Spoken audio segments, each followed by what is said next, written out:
बिस्मिल्लाहिर्रहमानिर्रहीम। मुअज़्ज़िज़ सामीन व सामियात, अस्सलामु अलैकुम व रहमतुल्लाहि व बरकातुहू। उम्मीद है कि आप सब खैर वाफियत से होंगे। अल्लाह रब्बुल इज़्ज़त से दुआ है कि वो आपको ऐसे ही खुश रखे, आबाद रखे। प्यारे अज़ीज़ो, आइएगा, जो गैर ज़रूरी बाल हैं उन्हें साफ करने का सुन्नत तरीका क्या है। हम जो बाल साफ करते हैं जो गैर ज़रूरी है, वो उसका तरीका सुन्नत क्या है वो भी मैं आपको बताऊंगी, और जो मेरी माँ बहनें ताहरत टाइम पे न करती हैं उसका सबब भी मैं बताऊंगी। देखिए, ताहरत कितना जरूरी है, और ताहरत के लिए हमारी बॉडी के अंदर, हमारे जिस्म के अंदर कुछ ऐसे गैर जरूरी बाल हैं जो ताहरत में शामिल होते हैं। अगर हम उन्हें वक्त पर सफा न करें तो हमारी ताहरत में बहुत हद तक कमी आ जाएगी। तो प्यारे अज़ीज़, देखिए, लेकिन आइएगा, जो गैर जरूरी बाल हैं उनको साफ करना कितना जरूरी है। अल्लाह के रसूल सल्लल्लाहु अलैहि वसल्लम हदीस पाक में क्या फरमाते हैं। सही मुस्लिम शरीफ की हदीस पाक है। हजरत अनस रज़ी अल्लाह तआला अन्हु फरमाते हैं कि नबी अकरम सल्लल्लाहु अलैहि वसल्लम ने फरमाया, ताहरत निस्फ ईमान है, यानी ताहरत करना आधा ईमान है। जब हम हमारे इस्लाम में, हमारे दीन में, अगर कोई मुसलमान पैदाइशी होते हैं, पहले तो हमारे घरों में जो बच्चे पैदा हुए वो पैदाइशी मुसलमान होते हैं, लेकिन अगर कोई ईमान लिया है गैर मुस्लिम, तो उसके लिए पहले क्या करते हैं हम लोग, ईमान लाने से पहले उसे हम ताहरत कराते हैं। जैसे एक बहुत ही मशहूर वाक़या है हजरत उमर फारूक आज़म रज़ी अल्लाह तआला अन्हु का। हजरत उमर फारूक आज़म का बहुत ही मोतबर ईमान लाना था, और बहुत ज्यादा सख्ती के साथ, आप बहुत ज्यादा सख्त थे। तो आप रसूलुल्लाह सल्लल्लाहु अलैहि वसल्लम ने उनके बारे में दुआ भी की कि अल्लाह तो इनके दिल में मोहब्बत डाल, ईमान की, ईमान लिया मैं। तो जब आपके बहन और बहनों ईमान लिए तो आप उन्हें सुनकर के बहुत बुरा भला कहते थे। और एक दिन तो ऐसा हुआ कि हजरत उमर फारूक आज़म रज़ी अल्लाह तआला अन्हु अब तलवार लेकर अपनी और अपनी बहन के घर चल बसे। तो कहा, मैं तुम्हारा सर कलम कर दूंगा। तो फरमाया कि ऐसी कौन सी चीज है जिससे तूने मुझे छोड़ दिया, मुझसे बगावत कर बैठी, ऐसे क्या है इस्लाम में जो तूने कबूल कर लिया। तो कहा, हजरत उमर फारूक आज़म की बहन ने कहा कि इसके लिए जो मैं किताब पढ़ती हूँ आपको ताहरत करनी पड़ेगी। तो कहा, किस तरह के, आओ मैं तुम्हारी ताहरत कराऊं। तो हजरत उमर फारूक आज़म की बहन ने आपको ताहरत कराई, गुस्ल करने का तरीका बताया कि ऐसे गुस्ल करें, आप इस तरह गुस्ल करें, और उसके बाद हम कुरान पाक आपको पढ़ के सुनाएंगे। जब गुस्ल कराया, ताहरत की उन्हें अच्छी तरीके से, उसके बाद आपको कुरान पाक की आयत सुनाई उनकी बहन ने, जिसकी वजह से ताहरत करने से ही आपकी बहन ने दुआ की।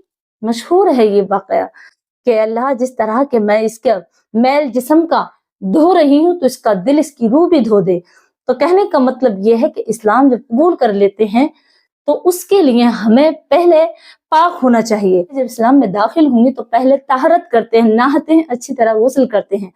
तो प्यारे, जो ताहरत में ही आता है जो गैर जरूरी बाल हैं, जैसे बगल गिरस्तन, बगल के बाल, और मुँह जेरे नाफ बाल, तो ये तमाम जगह के जो जेरे नाफ बाल होते हैं ये सब ताहरत में आते हैं। अब इसका तरीका क्या है। प्यारे, जो ब्लेड से औरत बाल साफ कर सकती है, या मर्द ही करते हैं, ब्लेड से या रेजर से ये औरतें बाल साफ कर सकती हैं अपने गैर जरूरी बाल। बहुत सी कहती है मेरी माँ बहनें कि अगर ब्लेड या कैंची को या रेजर को औरत ने हाथ लगा दिया तो यह हराम है। कितना बड़ा जुमला बोलते हैं, हराम है। नहीं प्यारे, बिल्कुल गलत है ये बिल्कुल गलत बकवास है। दरअसल बात ये है कि ब्लेड या रेजर या कैंची वगैरह इस्तेमाल करते हैं तो उससे ये खतरा है कि जो नहीं जानते हैं, तजर्बा नहीं होता है, कहीं कोई जगह नाजुक ऐसे कट ना जाए, कहीं कोई कट ना लग जाए, इसलिए मना फरमाया है औरतों के लिए।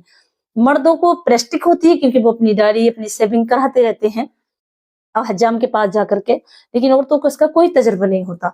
दरअसल ये नहीं है कि ये वो औरत ब्लेड से, कैंची से और रेजर से नहीं कर सकती, बिल्कुल कर सकती है।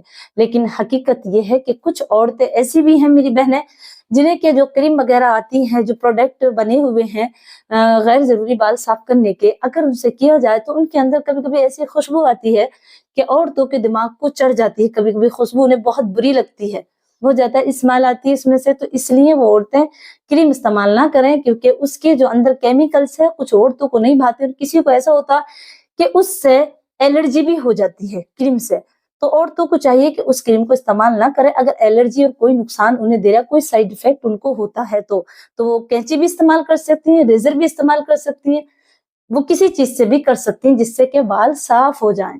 प्यारे अज़ीज़ों, देखें अब आइएगा इसका तरीका क्या है, कितना बाल साफ करें हर महीने में, कितने दिन के बाद ये कर सकते हैं। प्यारे अज़ीज़ों, का इकराम अय्यमा इकराम ने लिखा है कि 15 दिन से लेकर के 20 दिन तक आप बाल साफ कर लें तो बहुत बेहतर अच्छा है। लेकिन 15 दिन से लेकर के 20 दिन तक आप कर लें, लेकिन इसी दरमियान अगर 1 महीना हो जाए तो भी कोई हर्ज नहीं है, कर सकते हैं। लेकिन अगर आप 40 दिन से क्रॉस करते हैं, 40 दिन से ज्यादा ज़ेरे नाप बाल या गैर जरूरी बाल रखते हैं, तो ये सुन्नत के खिलाफ है। ये शरीयत में ममानात फरमाई है। इस्लाम इतना प्यारा मजहब है कि वो इन चीजों का बड़ा ख्याल रखता है। ये बारीकी बहुत ज्यादा है, लेकिन इसमें बहुत ज्यादा दीन छुपा हुआ है, क्योंकि ये ताहरत में आता है। गैर जरूरी बाल अगर ज्यादा बढ़ जाए, 40 दिन से आगे हो जा, तो इससे गुनाह में दाखिल हो जाते हैं। आपको गुनाह होगा, आपकी नमाजें बेशक कबूल होंगी लेकिन मुकरू, क्योंकि आपको इस्लाम ने दीन में ये बता दिया कि इस वक्त से इस वक्त तक इसकी लिमिट है, आप इतना टाइम कर सकते हैं, लेकिन 40 दिन से ज्यादा करना तो ये मुनासिब नहीं है, ये मुकरूहात है। अब ऐसा नहीं कर सकते, आप गुनाह में दाखिल होते हैं। तो ये तो इसका वक्त है। अब आइएगा कितना करना है। प्यारे अज़ीज़ों, देखें नाफ से लेकर के जो टूंडी है, टूंडी से लेकर के आप और जहां तक भी आप शर्मगाह के चारों साइड से जहां भी बाल उग रहे हैं, आप सब साफ कर लें। बिल्कुल, कहने का मतलब यह है कि कहीं भी कोई बाल नहीं रह जाए, कहीं भी चारों तरफ से इस तरह से जहां भी बाल उगे हुए हैं, जमे हुए हैं, आए हुए हैं, वहां से आप साफ कर लें। ये नहीं है कि इतना आपको करना है या इतना आपको नहीं करना है, यहां से करना है, यहां से नहीं करना, नहीं, जहां पर है बाल साफ कर लें। कोई हर्ज नहीं है, कोई इसमें ममानत नहीं कि आप ज्यादा करें कम, कुछ नहीं है। जहां भी बाल हैं उन्हें साफ कर लें। अब बगलों के भी बाल आप जरूर साफ करें। मेरी माँ बहनें ऐसी हैं कि नहीं, बगलों के बाल देखें, जो मर्द हजरात हैं वो अपने हजाम के पास जाकर के कर लेती हैं, लेकिन औरतों को भी चाहिए वो अपने बालों का, अपनी इन गैर जरूरी बालों को साफ करें। तो बगलों के बाल भी तमाम जहां पर जम आए हैं, उग आए हैं, वहां से भी आप बाल साफ कर सकते हैं। मैं एक और अपनी बहनों के लिए एक नसीहत करती हूँ, इसमें बहुत ज्यादा नसीहत है। देखिए, जो औरत साफ सुथरी रहती है, अपने जिस्म की सफाई रखती है, उनके शौहर उनसे बहुत खुश होते हैं। उनके शौहर इतने खुश होते हैं कि जब उनसे मुलाकात की जाती है तो बिल्कुल साफ सुथरी होती है, शफाफ होती हैं। तो उन लोगों, उन औरतों के दिल में, उन औरतों के लिए उनके शौहरों के दिल में बड़ी इज्जत, बड़ी मोहब्बतें होती हैं। भले से वो काली हो, सावली हो, लेकिन उसका अंदर का जिस्म साफ और पाक है ना, तो ऐसी औरतों के शौहर उनसे बहुत मोहब्बत करते हैं। और मेरी प्यारी अज़ीज़ों, ये ख्याल रखना है कि अगर अपने आप को अपने शौहर के नजरों में अपने आप को मोतबर रखना है, तो अपने जिस्म की सफाई, अंदर की जो अंदरूनी होती है, जो छुपाने की जगह है, उसे साफ और शफाफ रखें। इंशाल्लाह हफ्ते में नहीं तो 15 दिन बाद आप अपनी सफाई करें, फिर देखना आपके शौहर आपसे कितनी मोहब्बत करते हैं। क्योंकि एक शौहर के लिए कोई पर्दा नहीं है किसी जगह का भी, इसलिए शौहर को हर चीज देख लेता है औरत की, जहां देखने के मुनासिब नहीं। लेकिन अगर औरत सफाई रखे तो उसका शौहर उसे बड़ा मोतबर समझता है, बड़ा ने मतलब सफाई जिसके अंदर होगी। उम्मीद रखती हूँ प्यारी अज़ीज़ों कि ये नुस्खा आप जरूर करें कि आप 15 दिन में, 20 दिन में अपनी जिस्म की सफाई करती रहा करें। और अपने, जो मेरी बहनें कहती हैं आईब्रो नहीं बना सकती, बिल्कुल बना सकती हैं। अगर ज्यादा गैर जरूरी जुड़ी हुई है और बेखफी है, खूबसूरत नहीं लग रही आप, तो आप अपनी आईब्रो भी बना सकती हैं, बिल्कुल बना सकती हैं, कोई मना नहीं। लेकिन अपने शौहर के लिए, अपनी खूबसूरती को अपने शौहर के लिए जाहिर करने के लिए बिल्कुल आप बना सकती हैं, कोई ममानत नहीं है। इस्लाम ने इजाजत दी है कि शौहर के लिए औरत सज सवर सकती है, बिल्कुल सज सवर सकती है। तो आप अपनी आईब्रो भी सेट करें।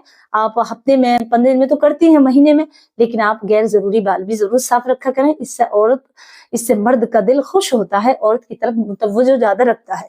उम्मीद रखती हूँ कि आपको ये समझ आ गया हो, तो मुझे अपनी दुआ में जरूर याद रखिएगा। अस्सलाम वालेकुम व रहमतुल्लाहि व बरकातहू।